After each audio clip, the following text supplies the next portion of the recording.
Good day everyone. My topic is all about Filipino values and traits. Filipino traits and values are the characteristic qualities and beliefs that are unique to the people and culture of the Philippines. These traits and values have been shaped by the country's history, geography, and cultural heritage and have been passed down through generations.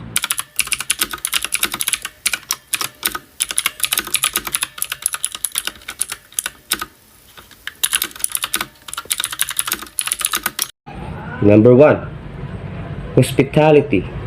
Filipinos are known for their warm and welcoming nature and are often eager to extend hospitality to friends and strangers alike.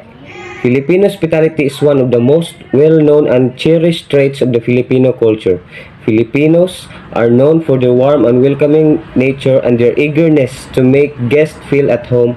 This hospitality is deeply ingrained in Filipino culture and is often extended to strangers as well as friends and family.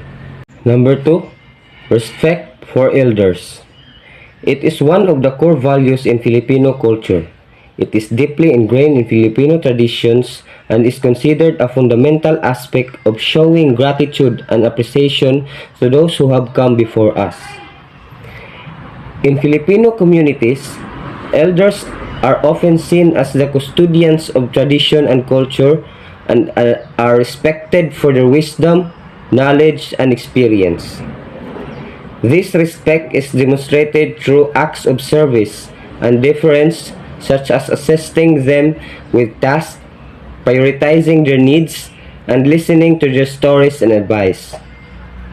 Overall, respect for elders is a vital component of Filipino culture and is deeply ingrained in the way Filipinos interact with each other in both family and community settings. Close family ties. Close family ties are a fundamental aspect of Filipino culture and are considered one of its defining characteristics. Filipinos place a high value on the importance of family and are known for their strong sense of familial loyalty and solidarity.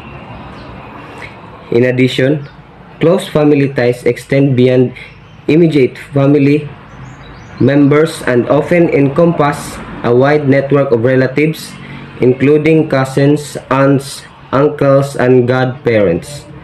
These relationships are valued and nurtured, and family members often rely on each other for support and assistance throughout their lives. Number 4. Cheerful personality. Filipinos are known for their cheerful and hospitable nature. One of the most important values in Filipino culture is pakikisama, or the spirit of camaraderie and cooperation. This value encourages Filipinos to be friendly and hospitable to others, to help each other out, and to work together towards common goals. Number 5. Self-sacrifice. Self-sacrifice is a deeply ingrained value in Filipino culture, which is often attributed to the concept of kapwa, or shared identity with others. Filipinos are known for their willingness to put others first and to sacrifice their own needs and desires for the sake of others. This value contributes to the strong sense of community and family ties that are characteristic of Filipino culture. Number 6. Bayanihan. Bayanihan is a core value in Filipino culture that refers to the spirit of communal unity, cooperation, and helping one another. This value is deeply ingrained in the Filipino psyche and has played a significant role in shaping their culture and way of life. It is a testament to the resilience, generosity, and kindness of the Filipino people. Number 7. The bahala na attitude. It is a common Filipino trait that reflects a willingness to leave things to fate or to trust in a higher power to guide the outcome of a situation. While this attitude can be positive in some situations, it can also lead to a lack of proactive action and a failure to take responsibility for one's own life. And next is number 8. Colonial mentality. It is a negative trait that is sometimes attributed to Filipinos, and it refers to a deep-seated belief in the superiority of Western culture and the corresponding devaluation of Filipino culture. While the roots of this trait are complex and multifaceted, efforts to promote pride in Filipino culture and history can help to counteract it. And number 9, the mañana habit. It is a negative trait that is sometimes attributed to Filipinos, and it refers to a tendency to procrastinate or delay tasks until the last possible moment. While the mañana habit can be a frustrating trait, it is important to note that it is not unique to Filipinos and can be found in many cultures around the world. To counteract this habit, it may be helpful to establish clear goals and deadlines, prioritize tasks, and hold oneself accountable for completing tasks on time. Additionally, creating a sense of urgency and motivation through positive reinforcement of consequences for missed deadlines can help to reduce procrastination and improve productivity. Number 10. The Ningas Kugon trait. It is a negative trait that is sometimes attributed to Filipinos, and it refers to a tendency to start things with enthusiasm but lose interest or fail to follow through.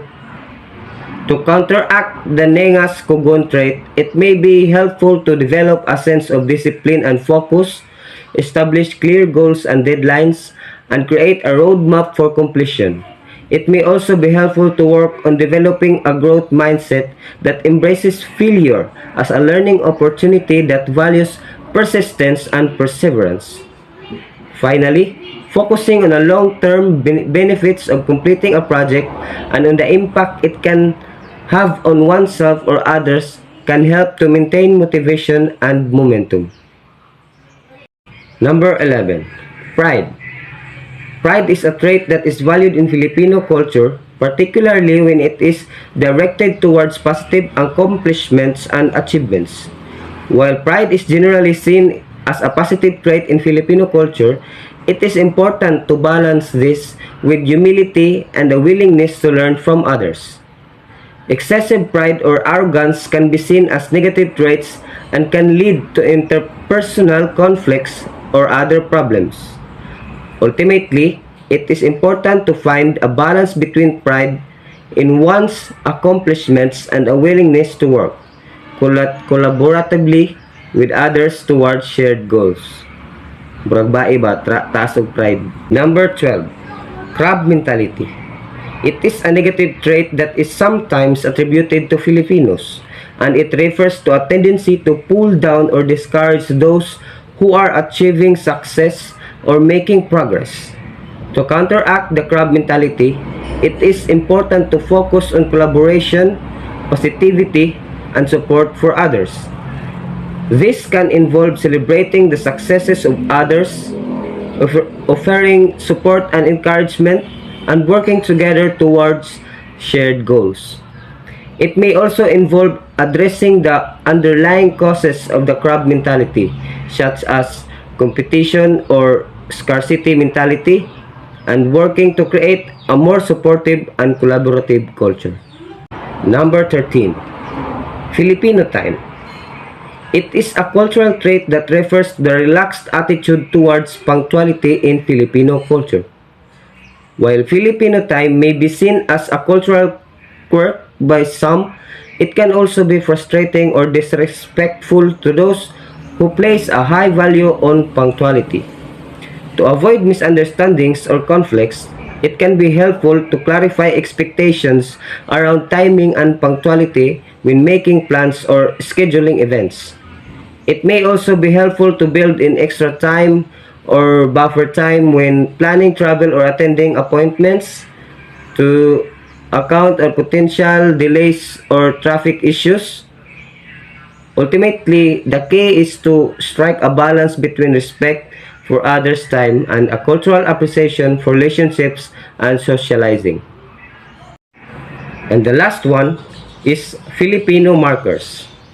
Filipino markers are cultural and behavioral cues or expressions that are unique to Filipino culture. These markers serve as a way for Filipinos to identify and connect with one another, and they can also be a source of pride and cultural identity. Overall, understanding Filipino traits and values is important for understanding the culture and people of the Philippines, and for building bridges of understanding and respect between different cultures and communities. Thank you and God bless.